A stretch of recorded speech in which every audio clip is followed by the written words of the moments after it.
dobra sta prijatelja, vedno le naprej na zelene travnike. Bobby in Pika, ko posije sonce, vesela in smeje, odhitita v gori. Bobby in Pika, dobra sta prijatelja. Zvezdna hiša. Nekega poletnega večera sta Bobby in Pika kartala v pikčasti hiši, ko sta zagledala velik sijajčes hrib. Kaj je bilo to? Je vprašal Bobby. Kot da sem videl padajočo zvezdo. Padajoča zvezda ni mogoče, poglejva bliže, je predlagala Pika. Bobby in Pika sta se z roko v roki odpravila proti svetlobi.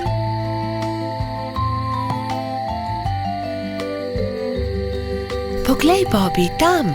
Polžu so ostala odprta usta od začudenja. Na vrhu hriba je stala hišica v obliki zvezde. Kako je prišla sem ta hiša?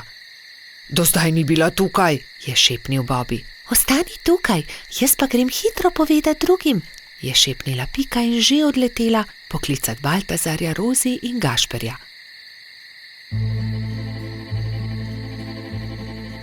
Ko so bili vsi skupaj, so počasi upali stopiti bliže skrivnostni hišici. Gašper je potrkal. Sramežljivo lepo dekle je pogledalo izza vrat. V laseh, ki so ji segali do tav, so se bleščale zvezde, zlata krila so se ji bleščala v temi. Bobby jo je ogovoril. Kako si prišla sem? Kdo si? Vendar dekle ni odgovorilo. Poskusil je tudi Gašper. Naj ti pomagamo? Vendar tudi zdaj ni bilo odgovora. Dekle je le stalo in se ni oglasilo. Dobro, če ne poveš ničesar, potem ne povej, se je kujal Gašper. Pridite, pojdimo domov. Počakajte, se je oglasila Pika. Mogoče ne zna govoriti. Ne zna govoriti? So se čudili drugi. Pika je pobrala palico, narisala zvezdo na zemljo in palico smeje pomolila dekletu. Deklica je boječe segla po palici, vendar se je lotila risanja. Harfa? Majhna harfa? Je vprašala Pika in dekle je pokimalo. Si jo izgubila? Je vprašala Rozi in dekle je pokazalo na okno. Je padla skozi okno, se je oglasil Bobby in dekle je znova prikimalo. Ne razumem, je zamrmral Baltazar. Jaz razumem, se je delala pametno Pika. Živi skoraj na nebu, vendar je njena harfa padla skozi okno, zato je prišla dol, da jo poišče. Potem ji pomagajmo, je rekel Baltazar. Ne boj se, poiskali jo bomo, so dejali vsi in se odpravili v gozd iskat inštrument.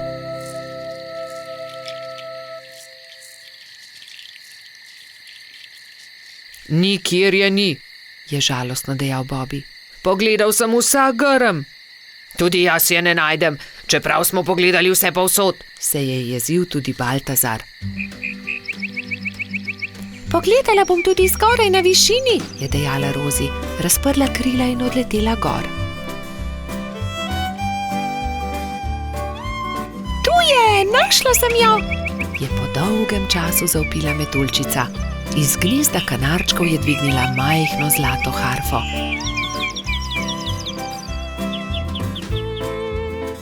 Previdno jo je vrnila zvezdnemu dekletu.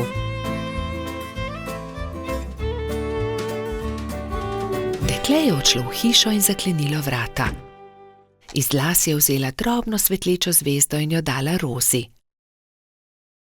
Meni jo daš? Je presenečeno vprašala metuljčica in zvezdno dekle je pokimalo. Stopila je k oknu in podrgnila harfo. Ob mehki glasbi se je zvezdna hiša počasi začela dvigati. Odletela bo na nebo, se je čudil Bobby. Na koncu je bila že tako majhna, da niso niti vedeli, katera je med velikimi zvezdami. Škoda, da je odšla, je vzdihnil Gašper. Rozi je zelo pazila na zvezdo.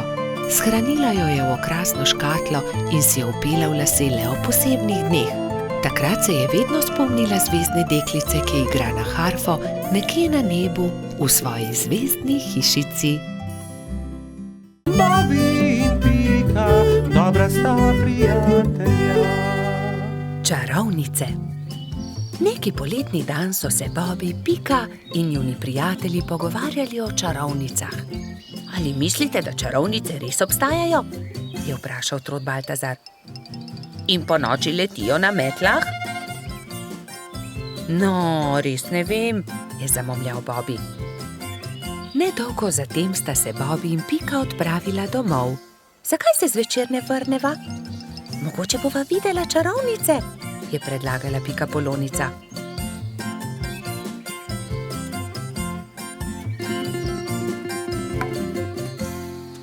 V košarico sta položila hrano in pijačo ter se odpravila nazaj na travnik. Dolgo časa sta zrla v nebo, a se ni nič zgodilo. Pridi, Pika, vrniva se domov, zdi se mi, da čarovnic ni. Pika je zavlačevala. Bobby, izza tistega drevesa je prišel čuden zvok. Bobby, listje se premika. Tako sta bila prestrašena, da sta se oprijela drug drugega. Nenadoma se je izza drevesa pojavila čarovnica. Bobby in Pika sta prestrašeno vzkliknila, nato pa se je pojavila še ena. Teci, Bobby, teci in se skri! Zbežala sta tako hitro, kot sta le mogla. Hitro sta se skrila za grmovje. Pika, škoda, da najinih prijateljev ni tukaj z nama. V tistem hipu sta čarovnici pristali, si slekli črni ogrinjali ter klobuka ter se z nasmeškom obrnili. Vajni prijatelji so tukaj, tu sva midva, Rozi in Baltazar, sta vzkliknila. Pika je postala besna. Ali je res? Vidva sta bila čarovnici. Zelo zlobno je bilo, da sta naju tako prestrašila. Samo prelisičiti sva vaju hotela, je razložil Baltazar. Bobby je bil prav tako jezen. To je bila slaba šala, še žal vama bo, da sta to storila. Prijatelja sta se odpravila domov zelo jezna. Nekako jima morava povrniti Bobby. Kaj pa, če bi ju prav tako prestrašila? To je to, je Pika vzkliknila. Vem kako. Rozi in Baltazar sta sama ostala na travniku. Kaj naj storiva? Bila sta zmedena. Mogoče to ni bila tako dobra zamisel. Takrat sta Bobby in Pika pritekla do njene hiške in si nadela obleko hudička. Črno obleko, črn klobuk, nadela sta si celo rogove na glavo. Pohiti, Pika, je bil neučakan Bobby. Vidim jo prihajati.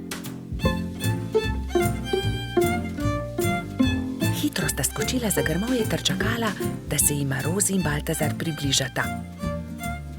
Nato pa sta skočila izza grmovja ter na smrt prestrašila svoja prijatelja. Na pomoč, hudiča, sta zavpila Metuljčica in Trod. Ali vidite, kako hudo je, če te nekdo prestraši? Mali polž je besno snel svoj klobuk. Kaj? Ali si to ti, Bobby? Je osuplo vprašal Baltazar. To je bilo res zlobno. Zlobno? Vajna zvijača s čarovnicami je bila precej bolj strašljiva, je zavpil Bobby. Ni res, trik s hudičem je bil bolj strašljiv. Dovolj, je Pika oštela fanta. Nehajta se prerekati, bodimo spet prijatelji. Obljubiva, da se ne bova nikoli več tako obnašala, vidva pa morata obljubiti, da naju ne bosta nikoli več prestrašila. Prav imaš, so prikimali njeni prijatelji. Ali želita poskusiti hudičeve klobuke? Je vprašala Pika. Seveda, vidva pa lahko poskusita čarovniške klobuke in še več. Usedeta se lahko na najini metli. Wow, je vzkliknil Bobby. Letimo prav tako kot čarovnice? Da, je dodal Baltazar, kot prave čarovnice.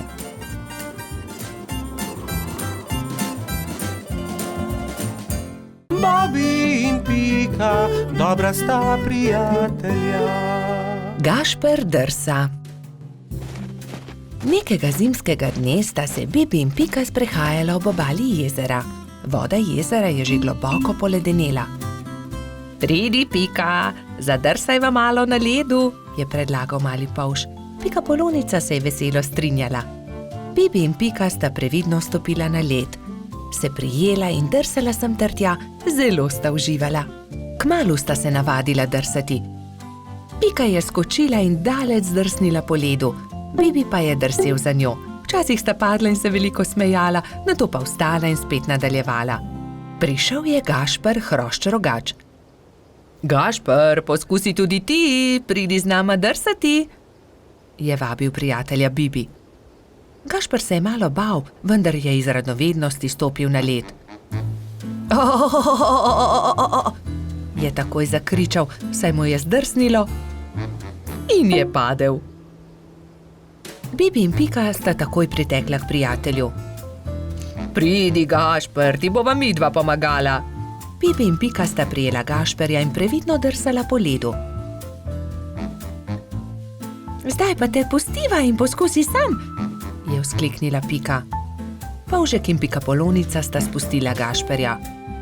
Bolj počasi, Gašper, je kričala Pika. Gašper se je poskusil ustaviti, vendar so mu noge zdrsnile na ledu in treščil je naravnost v bodičasto grmovje. Na pomoč! Joj, povsod so me zbodle iglice, poškodovali so se moji rogovi. Zelo boli! Pika je že pritekla, da bi pogledala njegove rogove. Ne bodi žalosten, je rekla Pika in obvezala Gašperjeve poškodovane rogove s pikčastim šalom. V tistem hipu je zadrsala iz grmovja prelepa hroščica. Tako lahkotno je drsala po ledu kot brez teže. Wow, kdo pa si ti? Je vprašala Pika. Sem Mija, snežni hrošč. Živjo, Mija, to je Pikapolonica Pika, on je Gašper Hrošč-Rogač, jaz sem pa polž Bibi. Se je vljudno predstavil Bibi. Kako si se naučila drsati tako hitro po ledu? Je vprašal Gašper. S drsalkami, je odgovorila snežna hroščica. To so takšni čeveljčki, s katerimi se lahko drsa na ledu. Se morajo pritrditi na škornje. To je ostrina drsalke, to drsi po ledu. Si jih sama naredila? Je iz radovednosti vprašal Bibi.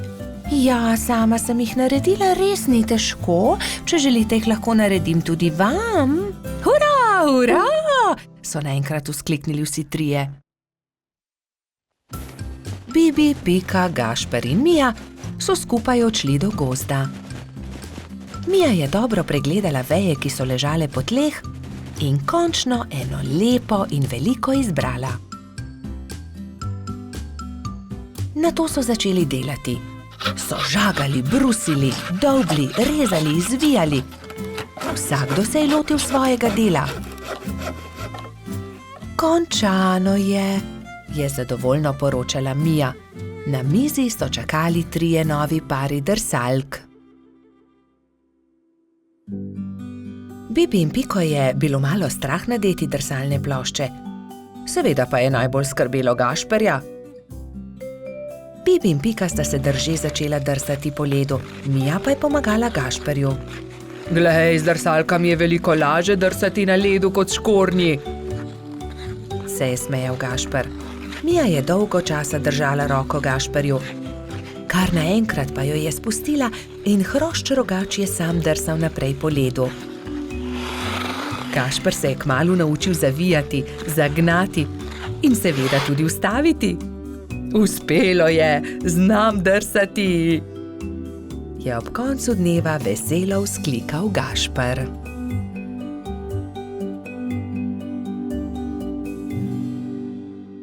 Babi in Pika, dobra sta prijatelja. Nabiranje borovnic. Nekega jesenskega dne sta Bibi in Pika odšla v gozd nabirat borovnice. Z njima sta šla tudi metuljčica Rozi in koloradski hrošč Edi. Jaz bom nabral največ borovnic, je veselo vzkliknil Edi. Poglejte, ta grm je poln borovnic, je rekel polžek. Naberem. Ampak Edi ga je prehitel in hitro skočil v grmovje ter pobral najlepše sadeže. Tudi ta grm se skoraj lomi pod težo borovnic, se je navdušila Pika. Ampak koloradski hrošč je bil spet hitrejši. Preden je prišla Pika, je že nabral najlepše borovnice grmovja. Edi, tako ne velja! Ne moreš pred nami pobirati vseh borovnic, je jezno rekla Pikapolonica. Kmalu je njihovo pot sekal potoček. Zgraditi moramo most, je rekla Rozi. Že vem kako. Pridite, prinesimo to izruto deblo. Vsakdo je prijel za svoje delo, skupaj so vlekli težke kose drevesa. Prijatelji so naredili trden most iz izrutega debla drevesa. Končali smo, je vzdihnila Rozi. Poglejte, tam raste borovničev grm, poln velikih modrih kroglic. Ediju ni bilo treba nič več besed. Jaz bom prišel prvi, borovnice so moje. Vendar, ko je odrinil metuljčico, je Rozi zdrsnila noga in je iz mesta padla naravnost v potok. Na pomoč! Joj, Rozi, drži mojo roko, je rekla prestrašeno Pika. Ampak Rozi je potok nesel vedno naprej in ni več mogla doseči Pikapolončine roke. Bibi je prinesel dolgo palico. Primi za palico, Rozi, je vzkliknil. Vendar je tudi ta načrt spodletel. Metuljčico je vodo prehitro nosila. Edi, pomagaj, moramo rešiti Rozi iz vode, je kričala Pika in z 2 rokama sta izvlekla mokro metuljčico iz vode.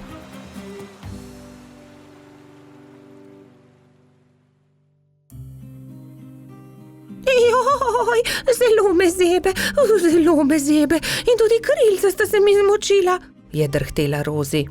Dal ti bom svoj pulover, za vse sem jaz kriv, oprosti mi, Rozi, je dejal Edi. Prijazno od tebe, je dejala Pika Ediju. Ampak prehladil se boš brez puloverja. Raje naredimo velike liste za Rozi in jo zagrnimo. Bibi, Pika in Edi so zagrnili Rozi z velikimi listi, ampak metuljčica je vseeno drhtela. Še vedno me zebe, zelo me zebe in moje krilo, poglejte, ne dela. Zmočilo se je, pokvarilo se je. Je v bolečinah jokala. Sončku se je jokajoča metuljčica zasmilila in prišel je niže ter žarki prijazno nežno pobožal Rozina krila. Krila metuljčice so se hitro posušila in spet je bilo vse kot prej. Ura, moja krilca so suha in obleka tudi. Nič več me ne zebe. Hvala lepa, Sonček, je srečna rekla Rozi.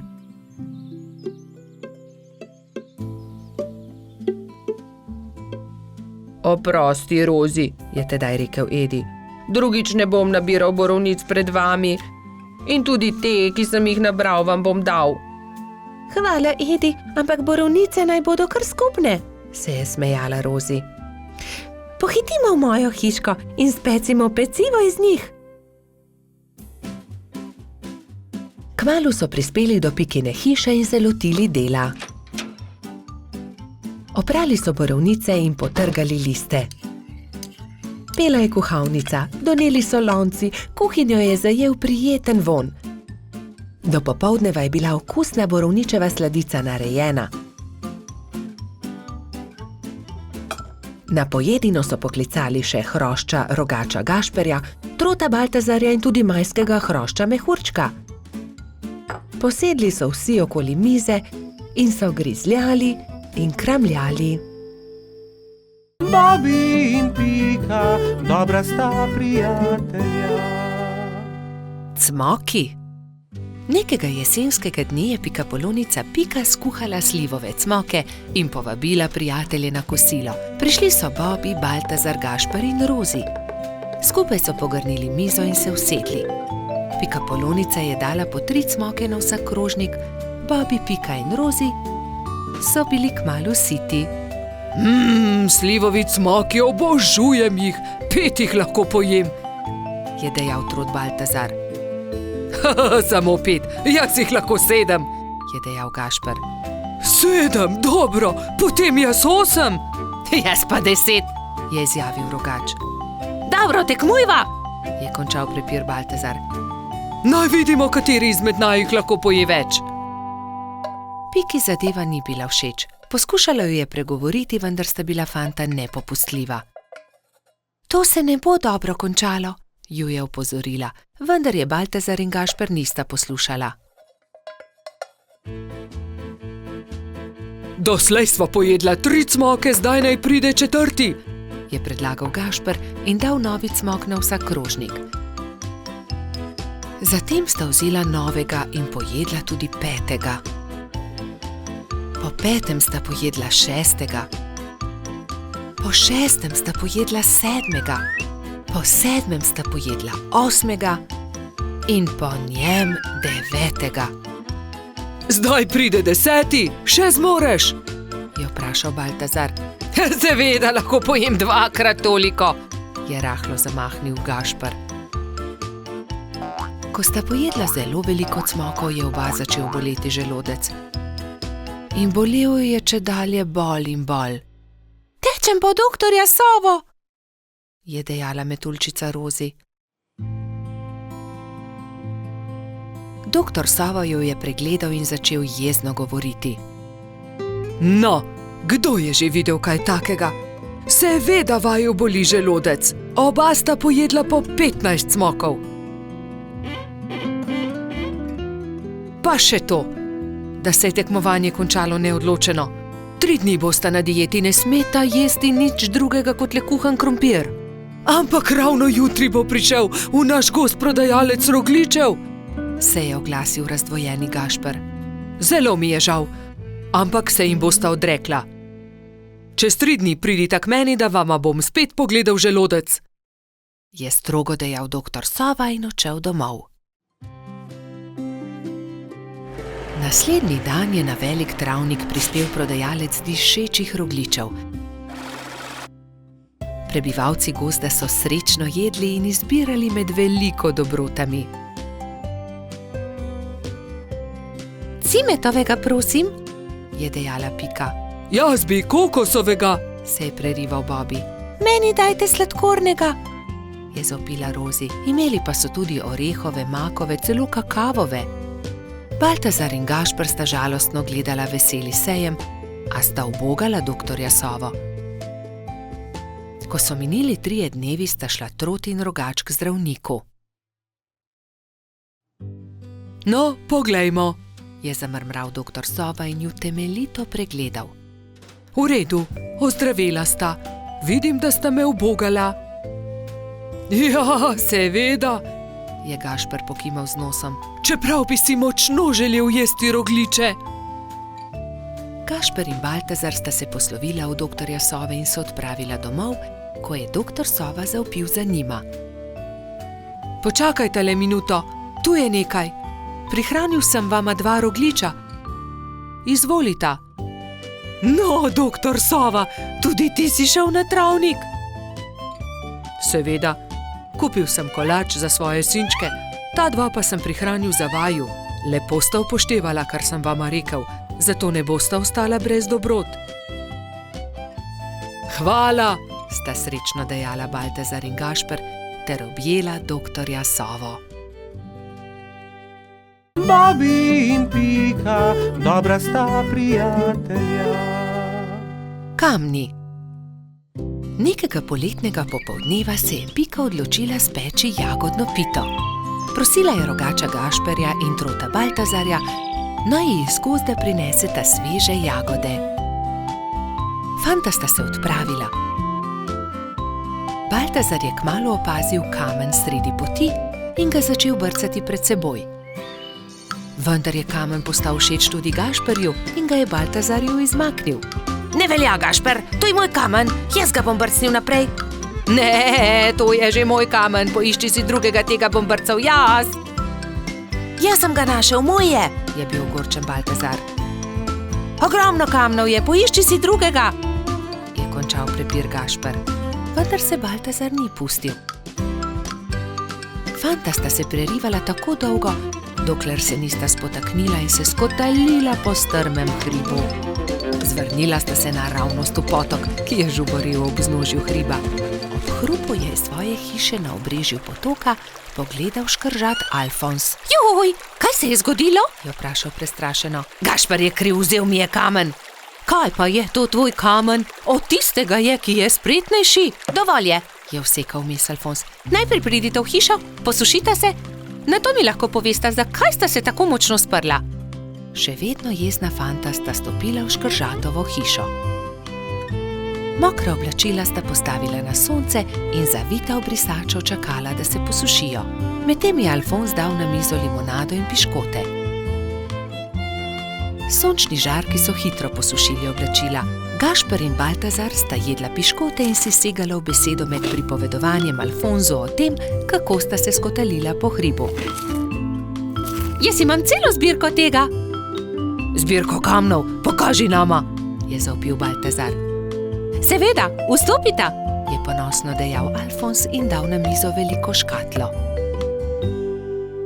Kje si nabral te lepe kamne? Tukaj v bližini na obrežju potoka, tudi vidva jih lahko nabirata. Hurra! Nabrala sta polno košaro kamnov. Dolgo sta zbirala in začelo se je temniti. Rogač in Trud sta se poslovila od škržata in se odpravila navzgor po hribu. Kmalu sta šla mimo Pikine hiše. Pikapolonica je jezno zavpila skozi okno svoje pikčaste hiše. Kje pa so jagode? Joj, jagode, pozabila sva na jagode.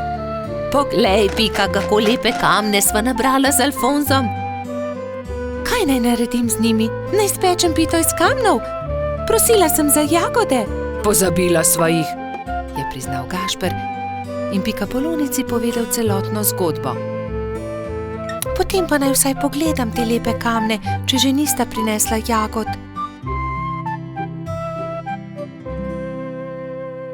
Nekaj bi morali narisati nanje. Ta je takšen kot hišica. Na tega pa bi narisal smejočo se glavo. To je dobra ideja. Jutri pokličem tudi druge in bomo okrasili kamne. V redu. Naslednji dan so k Piki prišli polž Bobi, metuljčica Rozi, kačja pastirica Sapica, kobilica Skokica, koloradski hrošč Bajsi in cvetlični hrošč Gumbi. Gašperja in Baltazarja ne bo? Je razočarano vprašal Bobi. Seveda, tukaj sva, sta zavpila Rogač in Trod ter Piki ponosno predala košaro z jagodami. Hvala, je dejala Pikapolonica in medtem, ko je mešala pecivo, so se drugi lotili dela.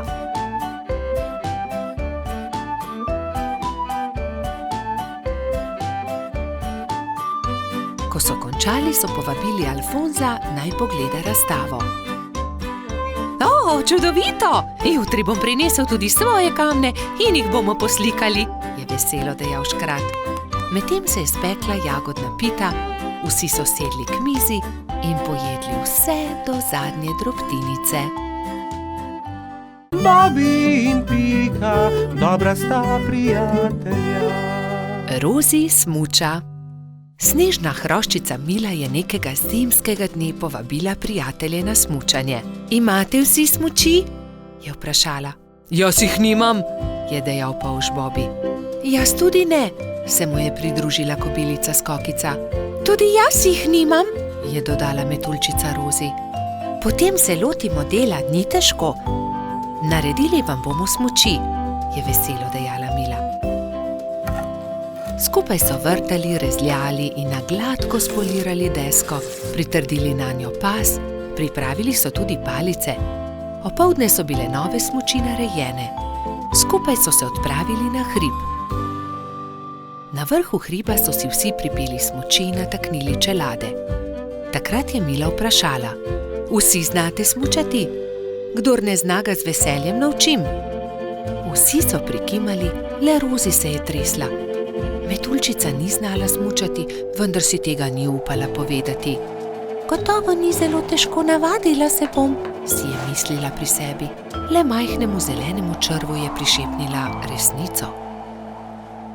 Prvi je krenil Bobi. Hopla, drvimo! Je vzkliknil veselo, medtem ko se je spuščal po strmem pobočju. Za Bobijem se je spustila Pika, nato Baltazar in še drugi. Na koncu se je pridružila tudi Rozi. Vzela je velik zalet in se odrinila. Res se je, vendar se ni znala ustaviti na dnu pobočja. Drsela je naprej na naslednji hrib, nato na naslednjega, dokler ni bila že zelo daleč od drugih. koncu je hudo padla in se zaletela v velik kup snega. Drugi so šele pozneje odkrili, da metuljčica manjka. Rozi niti ne zna smučati, Je v obupu dejal črv. Ne zna smučati? So šokirano vprašali drugi. Ne, zdaj smuča prvič in zelo se boji, vendar tega ni upala povedati. Joj, bojim se, da se je kaj zgodilo. Je jokal črv. Prijateljčki so se ustrašili in jo šli nemudoma iskat. Medtem je doktor Sova našel poškodovano metuljčico. Opazil jo je z višine in priletel k njej. Rozi, kaj se ti je zgodilo? Je vprašal. Nisem se znala ustaviti in sem padla, zelo sem se udarila. Že sem mislila, da se nikoli ne bom ustavila, nočem več smučati. Doktor Sova se je usmilil metuljčice, vzel jo je na hrbet in jo odnesel v svoje gnezdo. Povil ti bom rane, potem pa te odnesel k Mili. Drugi te že gotovo iščejo, je ukrepal doktor Sova. Prijateljčki so povsod iskali metuljčico, vendar je niso našli. Žalostno so se vrnili k Milini hiši.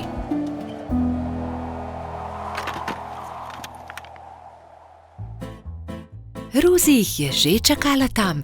Veselje je bilo veliko. Hura, no Rozi, si dobro. Povej, kaj se ti je zgodilo? Je vprašala Pika. Rozi je povedala celotno zgodbo. Torej ne zna smučati? Se je čudila Mila. Naučila te bom. Ko se nauči zavijati in zavirati, se bo znala spustiti z vsakega hriba. Hvala, se je smehljala metuljčica. Naslednji dan je Mila začela učiti Rozi. Proti koncu prvega dne je metuljčica lepo počasi in previdno drsela z najmanjšega hriba in se spretno ustavila na koncu. Poglejte, Rozi že zna smučati, to moramo proslaviti, je zavpil Gašper in začel igrati po ledenih svečah. Drugi pa so plesali, peli in se veselo vrteli okoli metuljčice.